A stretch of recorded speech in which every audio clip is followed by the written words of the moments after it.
Hello everyone, welcome back to Himachal success book. आज हम discuss करेंगे 5 और 6 फरवरी 2021 के हिमाचल प्रदेश के करंट अफेयर्स। स्टार्ट करते हैं डिस्कशन। सबसे पहले practice question. So the question is, स्वर्णिम हिमाचल यात्रा किस तारीख से शुरू होगी? ये 4 ऑप्शन हैं और जो भी करेक्ट आंसर है आप मुझे कमेंट बॉक्स में लिख के दीजिएगा। वीडियो के एंड में हम इसको डिस्कस करेंगे। स्टार्ट करते हैं आज की discussion. First question is, where will the plastic packing park be set up in Himachal Pradesh with the financial aid of 40 crore from central government? केंद्र सरकार की 40 करोड़ की वित्तीय सहायता से हिमाचल प्रदेश में प्लास्टिक पैकिंग पार्क कहाँ स्थापित किया जाएगा? ऑप्शन है बद्दी, नालागढ़, उन्ना, कांगड़ा। इसका करेक्ट आंसर है ऑप्शन बी, नालागढ़। तो नालागढ़ में केंद्रीय सरकार की 40 करोड़ की फाइनेंशियल एड से एक प्लास्टिक पैकिंग पार्क स्थापित किया जाएगा। इसे बनाने में टोटल जो कॉस्ट है वो 85 करोड़ रुपीज़ आएगी और इसके लिए 40 करोड़ रुपए जो है वो केंद्र सरकार देगी। बची हुई राशि यानी कि 45 करोड़ रुपए वो हमारी हिमाचल प्रदेश सरकार को खुद वहन करने पड़ेगी। अभी इसके लिए प्रपोजल भेजा गया है हिमाचल प्रदेश सरकार द्वारा और नालागढ़ में 100 एकड़ ज़मीन को चिन्हित भी किया गया है। होगा क्या प्लास्टिक पैकिंग पार्क में? तो जो भी प्लास्टिक पैकिंग का सामान है वो वहाँ पे तैयार किया जाएगा, जैसे कि प्लास्टिक की बोतलें, प्लास्टिक रैपर्स और जो भी पैकिंग सामग्री है वो वहाँ पे तैयार की जाएगी। इन सभी की जानकारी दी जो हमारे हिमाचल प्रदेश के इंडस्ट्रीज डिपार्टमेंट के डायरेक्टर हैं, राज्य उद्योग के निदेशक हैं हंसराज शर्मा द्वारा। Next is, according to the provisions of flag code of India 2002, which type of Indian flag should not be used? Flag code of India 2002 के प्रावधानों के अनुसार किस प्रकार के भारतीय ध्वज का उपयोग नहीं किया जाना चाहिए? ऑप्शन है paper flags, plastic flags, silk cloth flags, cotton cloth flags. इसका करेक्ट आंसर है ऑप्शन बी, प्लास्टिक फ्लैग्स। तो जो हमारा फ्लैग कोड ऑफ इंडिया 2002 है उसके प्रावधानों के अनुसार जो प्लास्टिक के बने हुए फ्लैग हैं उनका उपयोग नहीं किया जाना चाहिए। क्यों है न्यूज़ में? तो हिमाचल प्रदेश सरकार ने सभी लोगों से अपील की है कि प्लास्टिक के बने हुए राष्ट्रीय ध्वज का उपयोग ना करें, क्योंकि जो हमारा फ्लैग कोड ऑफ इंडिया है 2002 उसके प्रावधानों के अनुसार कि प्लास्टिक के झंडों को उपयोग नहीं करना चाहिए और अगर कोई ऐसी गतिविधि में पकड़ा जाता है तो उसके ऊपर सजा की जाएगी।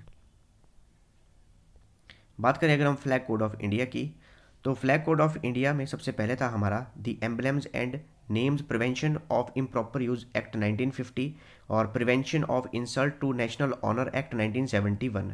तो 1950 और 1971 के दो एक्ट थे जिनके अंतर्गत फ्लैग कोड ऑफ इंडिया को डिफाइन किया गया था।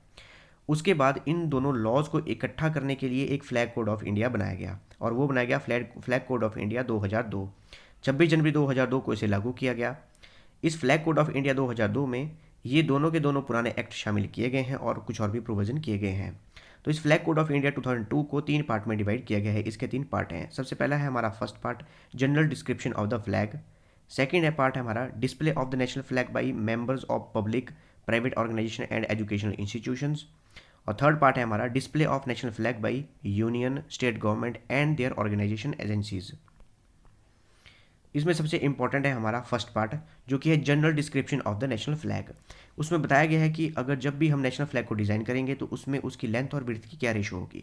तो लेंथ और विड्थ की रेशो होगी 3:2। मतलब अगर ये लेंथ है तो इस और ये विड्थ है तो इनकी रेशो होनी चाहिए हमारे पास 3:2। अगर ये 150 है तो ये 100 होना चाहिए। अगर ये 6300 है तो ये 4200 होना चाहिए। एग्जाम में जैसे अगर आपको क्वेश्चन आएगा कि लेंथ रेशो विड्थ है वो क्या होनी चाहिए और अगर इस तरह से ऑप्शन दी जाएगी तो इनको डिवाइड कीजिएगा। अगर रेशो 3:2 आ रही है किसी भी ऑप्शन की तो वही करेक्ट आंसर होगा। इसके अलावा इसमें डिफाइन किया गया है कि जो टॉप कलर है वो है इंडियन सैफरॉन जिसे हम केसरिया कहते हैं। मिडिल में हमारा वाइट कलर है और बीच में है अशोक चक्कर। और अशोक चक्कर में 24 स्पोक्स हैं, 24 तीलियां हैं और बॉटम में है हमारा इंडियन ग्रीन कलर।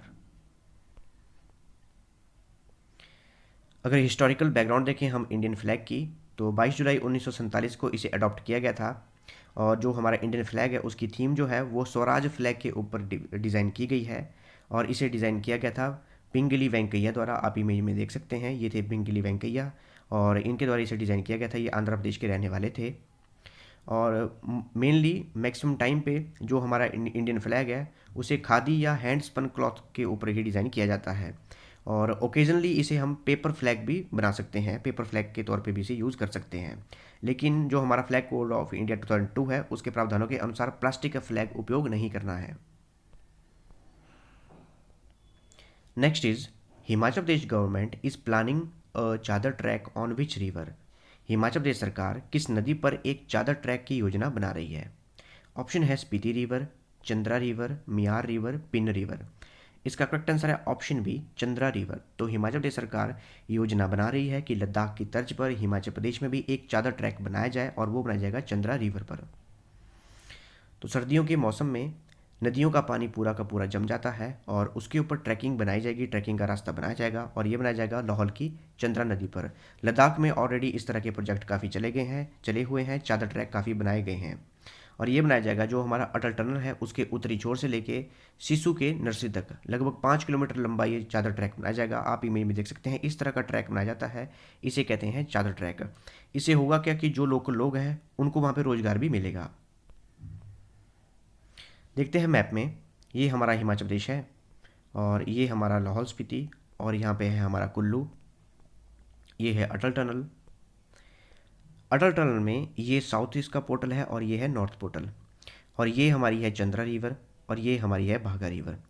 तो जो नॉर्थ पोर्टल है अटल टनल का, वहाँ से लेके इसके नज़दीकी 5 किलोमीटर की दूरी पर है सिसु की नर्सरी तक ये 5 किलोमीटर का चादर ट्रैक बनाया जाएगा। अच्छा, ऐसा भी पूछ सकते हैं कि अटल टनल का जो नॉर्थ पोर्टल है कौन सी नदी के किनारे स्थित है, तो वो है चंद्रा नदी के किनारे। Himachal Pradesh government plans to generate how much electrical power from Chenab river. Himachal Pradesh सरकार चिनाब नदी से कितनी बिजली बनाने की योजना बना रही है। ऑप्शन है 1200 मेगावाट, 1900 मेगावाट, 2500 मेगावाट, 3200 मेगावाट। इसका करेक्ट आंसर है option C, 2500 megawatt. Himachal Pradesh सरकार प्लानिंग कर रही है कि चिनाब नदी का पानी का उपयोग करके 2500 मेगावाट इलेक्ट्रिसिटी प्रोड्यूस की जाएगी। अभी तक चंद्रा और भागा नदी पर, चिनाब नदी पर कोई भी प्रोजेक्ट नहीं बना है हिमाचल प्रदेश में। तो 2500 मेगावाट बिजली उत्पादन करने की योजना बना रही है हिमाचल प्रदेश सरकार। इसके लिए ऑलरेडी फर्स्ट फेज़ में 1600 मेगावाट के 6 प्रोजेक्ट आवंटित कर दिए गए हैं और अभी तक जो हमारी चंद्रभागा नदी है इसके ऊपर कोई भी बिजली प्रोजेक्ट नहीं बना है। अभी पहले चरण में आवंटित किए गए हैं 6 प्रोजेक्ट, अभी प्रोजेक्ट बनना शुरू होंगे।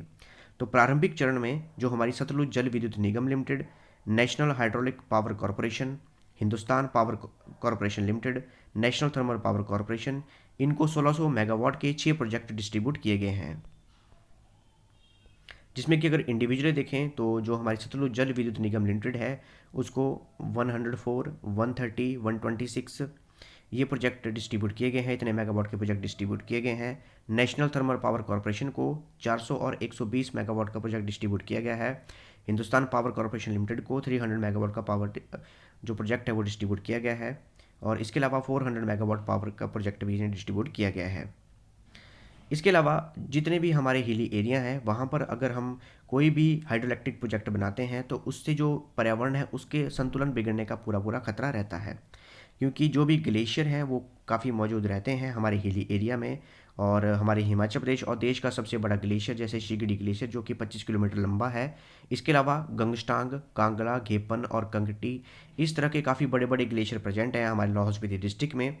तो इससे पर्यावरण का संतुलन बिगड़ने का भी काफ़ी खतरा रहता है। तो अभी इसके ऊपर काफ़ी इंस्पेक्शन चल रही है और जो लोकल लोग हैं वो भी काफ़ी विरोध कर रहे हैं कि प्रोजेक्ट नहीं बनना चाहिए।